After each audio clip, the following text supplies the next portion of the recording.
Hi అండి. ఈరోజు నేను మిక్స్డ్ వెజిటబుల్ కర్రీ చేస్తున్నాను. దానిలోకి బీరకాయ ముక్కలు, మునక్కాయ ముక్కలు, బంగాళదుంప ముక్కలు, టొమాటో ముక్కలు and curry leaves, coriander leaves కావాలి. అండ్ ఎగ్స్ కూడా తీసుకున్నాను. అదే ముందుగా మనం పెనంలో కొంచెం ఆయిల్ వేసుకొని అందులో తాలింపు గింజలన్నీ బాగా వేపాలండి. నేను ఆనియన్ తీసుకోలేదు, ఎందుకంటే బీరకాయ కర్రీ కొంచెం తీయగా ఉంటుంది కదా, అందుకని ఆనియన్ అవాయిడ్ చేశాను. టొమాటోస్ మాత్రం తీసుకున్నాను. అయితే తాలింపు గింజలు బాగా వేగాక 1 బై 1 మనం కట్ చేసుకున్నవన్నీ వేసుకోవాలి. అయితే నేను అన్నీ ఒక్కొక్కరు ఏం చేస్తారంటే ఆనియన్స్, టొమాటో అన్నీ బాగా వేగాక వేస్తారు. నేనైతే ఆనియన్ వేయలేదు కదండి, టొమాటోస్ మాత్రం వీటితో వేసేసాను.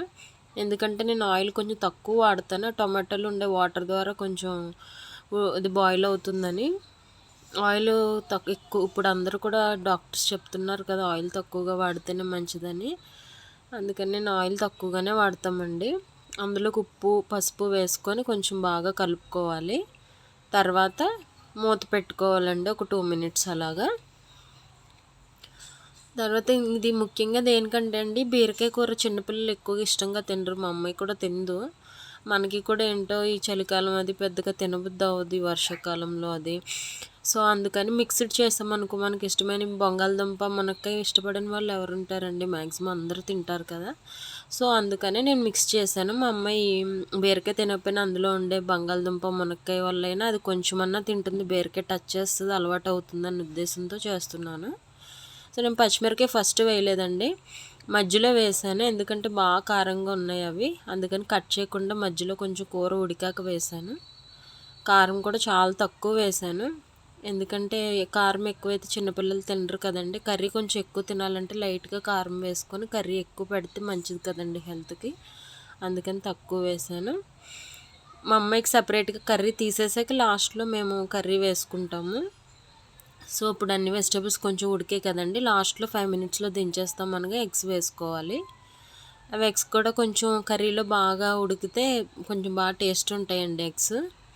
ఇప్పుడు ఏంటంటే మనకి బీరకాయ తిన్న ఫీలింగ్ ఉండదన్నమాట. కొంచెం ఎగ్, బంగాళదుంప, మునక్కాయ అన్నీ ఉన్నాయి కదండి, కొంచెం టేస్టీగా అనిపిస్తుంది కర్రీ. సో అందుకని అన్నీ మిక్స్ చేసి వేసాను. మా అమ్మాయికి కూడా ఇలాగ ఇష్టం. అండ్ ధనియాల పొడి వేసుకున్నాను, కొత్తిమీర వేసుకున్నాను. ఇవి కూడా కొంచెం బాగా కలయబెట్టాలి, బాగా కలుపుకోవాలండి. తర్వాత కొంచెం ఉడకనిచ్చి ఆ కారం, ధనియాల పొడి అంతా కూడా ఫ్లేవర్ పట్టాక మా అమ్మాయికి కొంచెం తీసేసానండి కర్రీ.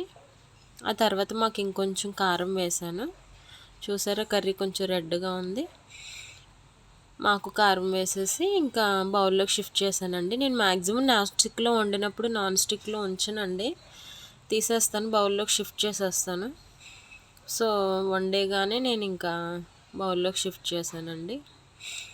మిక్స్డ్ వెజిటేబుల్ కర్రీ వల్ల ఏంటంటే మనకు ఒక్క వెజిటేబులే కాదు, అన్ని వెజిటేబుల్స్ బెనిఫిట్స్ ఉంటాయని చేశాను. థ్యాంక్స్ అండి.